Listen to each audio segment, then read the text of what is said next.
In today's video, I am reviewing every single detachment that the Ork 10th edition Codex has given us with the new update. I'm going over each individual detachment identically, so you have a full range of knowledge about what to expect, what detachment you're going to run, and even maybe some surprise reaction you might have from some of the interesting mechanics that these detachments are playing into the future of 10th edition. Now, this video is going to be broken up into a multitude of series, analyzing each detachment into a different video. So I don't have to just like scramble through all of them. I can individually identify each detachment and give you the most value, the most thoughts, my biggest concerns, my biggest gratitude. Like, I can give you all of my in-depth thoughts, tactical advantages, like just competitive stuff. I don't have to worry about just blaring through it all. I can give you each individual thought I have. So these, like I said, can be broken up into a multitude of videos. Each video is going to be analyzing a single detachment and basically just allowing you to get the most out of it. And hopefully by the end of this series that you've watched, you've picked a detachment that's right for you and you're ready to go and rumble with your Ork army. But you know what this video is about, Ork detachment. So let's just jump straight into it with the very first detachment the Ork 10th edition Codex has offered us. Now, the very first detachment I'm going to be analyzing is going to be the Big Hunt detachment, the Beast Snagger detachment. One that solely recognizes the Beast Snaggers and implements all their kind of lore aspects, their game aspects into this one detachment. Fuses all the ideas of hunting, of getting the strongest target, of being a tough unit into this detachment and making the Beast Snaggers kind of as best as they possibly can. And allowing you to basically take some things that you might not have been able to take before. But now with the rules, stratagems, enhancements this detachment has to offer, the Beast Snagger units you might not have thought of before are actually starting to come into light and might actually be decently competitive in this detachment. So let's just jump straight into it with the very first cool rule that this detachment has to offer. Now, the core rule of this detachment is like it's the hunting time, or the hunt is on, or hunting time. Like, I can't exactly remember what it was, I keep forgetting, but it's something to do with like, let's start the hunt basically. And what it is that you select a monster, vehicle, or warlord in your command phase. And now, if there is no monster or vehicle present, and your warlord is in like a transport, then you can pick a regular character instead, and you can just go from there, basically. And it doesn't matter if it's in like a transport or whatnot, you just pick a regular character from there and you go on. And obviously, if there's nothing available, then you can't really pick anything, and the rule is useless. But the point is, once you've selected a target, either a monster, a vehicle, warlord, or a regular character, if none of those are optimal, till the next command phase, meaning like basically the entire phase, you get a full reroll charges against that unit. All Beast Snagger units get a full reroll charge, and all Beast Snagger units get +1 AP to that unit for ranged and melee attacks. Basically, Oath of Moment for the Orks. This completely ties in with the idea of targeting a single unit and just absolutely rinsing it.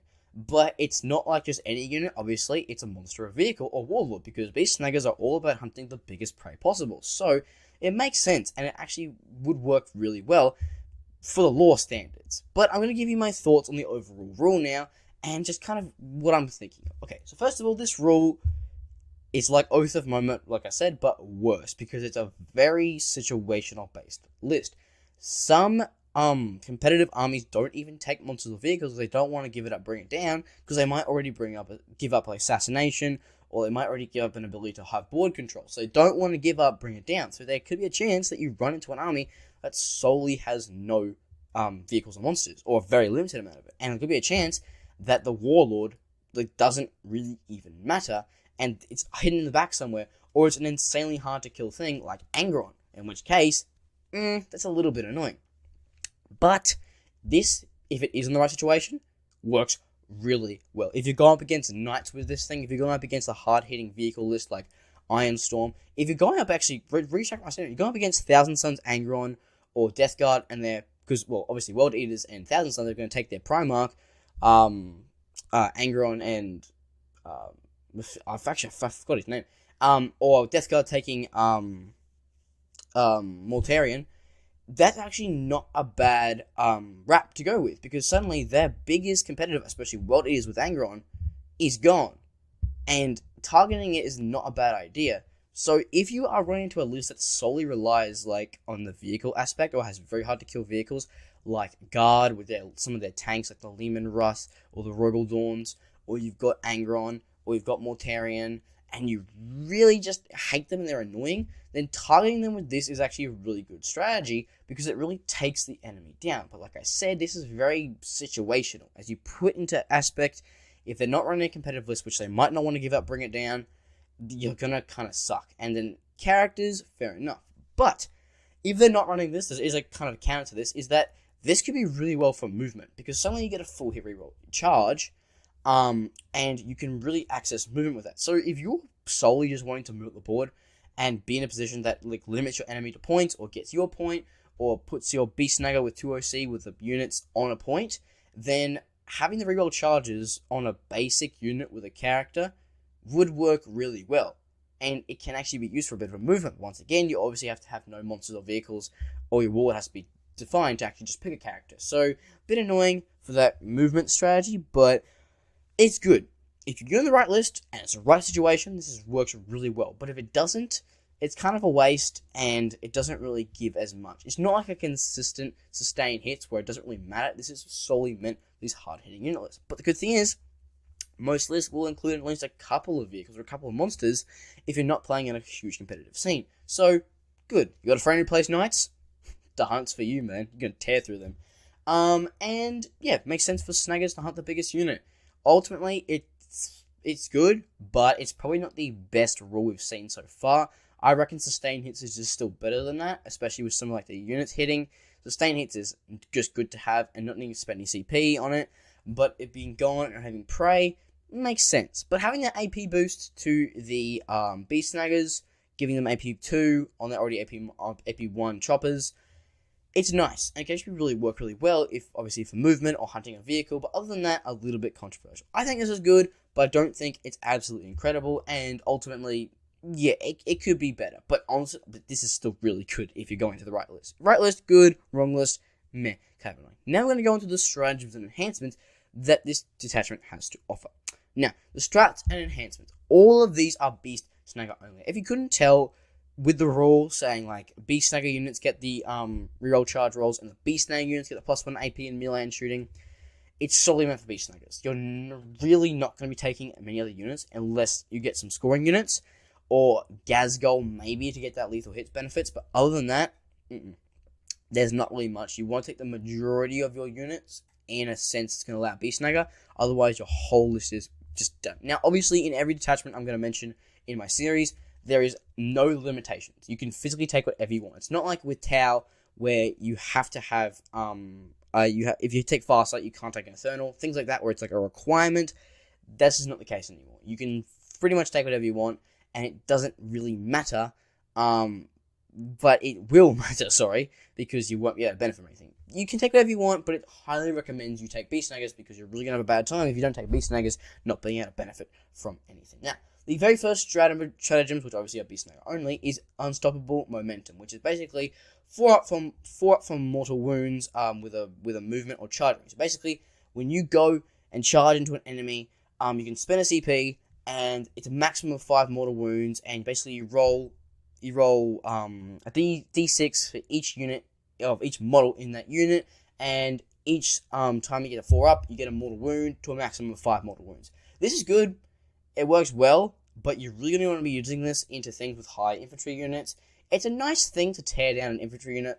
If, for example, you're running with a Beast Snagger squad with a like Mozrog or Beast Boss and Swigosaur, and you run that into a massive 20 blob or a 10 blob, and you want to cut the numbers down so you can make a huge impact in your melee phase, this could make sense. But on a 4-up, it's a bit dumb. But when you run into a 20-man squad ultimately, and you can only get a maximum of 5 anyway, you're going to get 5 mortal wounds, you're going to take out 5 of them, and so it would actually go into a really weak, heavy man squad. Other than that, bit like, was a bit niche, a bit circumstance-based, and can be a bit. But yeah, ultimately, if you're running to a squad that's got the right conditions, works well. And ultimately, you're going to be using this mainly for charging anyway, and with the ability to get the full charge and reroll with a prey unit, running into your prey unit, it can work really well. Oh, actually, no, sorry, it's capped at 6 mortal wounds, not 5. I was wrong there. But the point being is that you do well. And the good thing is that if it's your prey unit, you get an additional 3d6 if it's your prey. So basically, you get to roll an extra 3d6 if it's your prey. Actually, all of them, stratagems basically work if it's like, you get the benefit, but if you're hunting your prey, it's even better. So, like, you get an extra 3d6. So if you are hunting your prey unit, it's a massive blob and the warlord bleeding it, fair enough. But a bit annoying. You can catch your unit, you can catch your enemy off guard if you're the warlord, pick a random warlord, it's on a massive squad. You can catch them off guard if you don't tell them what it is, but like, it's not a bit niche. I only really use it for like hard hitting or like really weak large squads, but not too bad. Next one's gonna be Drag It Down, which is a battle tactic. And basically beast snaggers get sustain hits 1 and critical hits on 5. It's that practice. Basically, you spend a stratagem. You get sustained hits on that model, and if it's your prey, you now hit critical hits on 5 instead of a 6. Meaning that you can pair this with lethal hits really well, and get sustained hits as well if you have the stratagem. So this is going to work really well with lethal hits. So for example, the Kill Rig giving lethal hits if you get it on a 6, or Gazgol. I recommend getting Gazgol on this list. I think Gazgol will work really well on this list, even though he's not a Beast Snag unit. He works really well. Giving the sustained hits to your prey unit along with lethal hits can be devastating if it's a Beast Snagger unit, or can be even worse if it's a Squighog unit, like a massive Squighog unit. It can work decently well. This is nice also for like if you just want sustained hits again, because we miss sustained hits with this attachment. So you want it back, you can spend it. It's a little bit annoying, but if you just want to take down a massive squad or you want to kill something confirmed, do it. But if it's your prey unit, pair it with lethal hits on the WAAAGH, works really well for Gazgol, and it can be alright. So either a massive charge or just like a little side strategy you just spend just to kill a unit off and just kind of get him that way. So lethal hits, Gazgol, WAAAGH, good, or just a little side thing you can just do meh. That one's even bigger. So basically, you get advance and charge and fallback that provided to your prey. So niche for your prey. This works once again. I'm trying to think. This would work really well into the more the WAAAGH phase. But not even really the WAAAGH phase. Like, it's nice. Like, a lot of these really work into the prey, so they're kind of niche, because if they're not the prey, it kind of ruins the whole thing. But, like, if you really want to get movement up, this can be great for movement, because it's advance and charge and fallback provides your prey unit. So, obviously, you pair that with the Beast Snagger. He gets the fallback, and he gets devastating wounds when he charges, so he charges in, falls back, charges again. He gets the dead wounds again, which is nice. So, good to get that back for Beast Snagger, so he gets a bit of that dev wounds off. But, other than that, really not that important. If you want to hide behind, if you want to charge in and hide behind thing, because like a massive shooting squad, like you want to charge in, do damage, get shot, fall back, fair enough. But like, other than that, it's really not important. Other than Beast Snagger's ability to get dev wounds from it, it's a bit niche, and obviously it's your prey, so it's probably like the nichest one there is. Where do you think you're going? Is if an enemy falls back, you get to make a reactive movement. 6 inches with a infantry or mounted unit, so not kill rigs, nothing like that. Infantry or mounted, which is just basically your Bully Boyz and your regular Beast Snaggers. This can work if it positioning reasons. So if it positions you in a way that allows you to go on a point, you can get some gutches. Like, this would be a really good gutcha. But other than that, it's really not that good, and it won't really work really well unless it's like getting you somewhere important. Stalking tactics is a battle tactic, so it's like however infantry or mounted, and stealth for infantry. So that basically just means like if you've got an on-foot unit, which I'm definitely going to have in the Beast Snagger unit, it's just cover for them. You just spend this, you get cover for them, and it works well like that. If you just have it, it's just cover for your on-foot infantry units, basically. Other than that, it's pretty useless. Instinctive Hunters basically allows you to return strategic reserves at the end of your fight phase, which is interesting because you can actually play them as a strategic reserve on the sides and get an interesting point off, get some backlines, have a Squighog, have a massive Squighog unit come to the side, charge in, target your prey unit, get a full hit recharge roll, get to advance. Like, you could play this really well and really smart, and I'm going to swear this one's going to be a competitive one, simply for re-movement, just getting your Squighog units out of the board and into the side, and then just, like, tearing through it like that. That would work really well. Other than that, that's kind of meh, and, yeah. It does pair well with the Scrag every stash, which gives you sticky objectives for the characters leading, which allows you basically to like zip out of the board, come back, tag a thing, and then just die if you have to. But other than that, it doesn't really work really well. Zogrog, but Zogrog might work this well. There's so many things you could do in this. Like, basically, this either can be like an attack thing or a defensive thing, but yeah, I don't know. It just seems niche. You're gonna have to wait till like the professional players really work this out and get like Zogrog Wartsnag with 20 Gretchens coming in the back and scoring like massive for investigate signals, or behind enemy lines or something like that. Like behind enemy lines, like things like that, like it works, but you just gotta be it takes some while to figure it out basically. Alright, now the enhancements. So the first one's proper killy, which is just +1 damage to melee weapons. Like if you want a more killy beast sniper, you put it on there. Glory Hog, which is the Squig boss only, gets a scout 9. Having a freaking beast boss on Squigosaur in the center objective at the start before you even round, especially if you're going first, can be devastating, denying your enemy so much movement and potential, and having a melee threat even better. Or you could just use it for sticky objectives on a pain boss. But other than that, you don't get this. Sorry, the beast boss in the middle, will work well. On the sides, nice pressure, good melee threat, not bad. Square Heavy Stash is just sticky objectives for command phase. Not awful, but it's really not gonna it's not really gonna benefit anyone besides the pain boss, because the pain boss is gonna be your hard to kill unit, and he's gonna be like just on foot. Now, if it is that case, you could put him in a truck and have him scout, move up to an objective and tag it there and then move him back. But that takes a bit more resources, a bit more movement, so maybe not.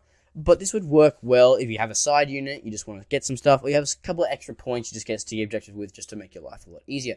And on Slurry the Squiggoth, basically for this Squigosaur boss, he gets a -1 to wound if given that your strength is greater than the toughness. So basically, if you're running into a vehicle unit, or your strength is greater, and you want it quickly, you want your Squig boss to be better, then stack it on. But it is 20 points, and it's not really like a giveaway unit, and doesn't really give much value. So ultimately, the stratagems enhancements are alright here, but there's, I don't know, there's better ones. This is probably one of the weakest attachments we're going to see in the Codex, which is annoying, because I absolutely love it. And I swear you're not really going to see much other than that. All the enhancements and stuff work really well for the Beast Snaggers, but there can workarounds. I think the most amazing one is the Instinctive Hunters for getting behind enemy lines. Like, this will work so well for that. And ultimately, like, you're going to see strength for that. But, like, other than that, it works well for Beast Snaggers, and it can do good, but it's just, there's better ones. There's better ones, and it's sad, but there are better ones. And the stuff that works really isn't much about toughness. It's good, but, like, it's not amazing. That's all I want to say. It's good, but not amazing. And, I've rated this like a solid 6 out of 10. Could be better, but it works really well for Beast Snaggers. You want to run Beast Snaggers, you run this list, you go crazy into the Knights list. But that's going to be the very first attachment.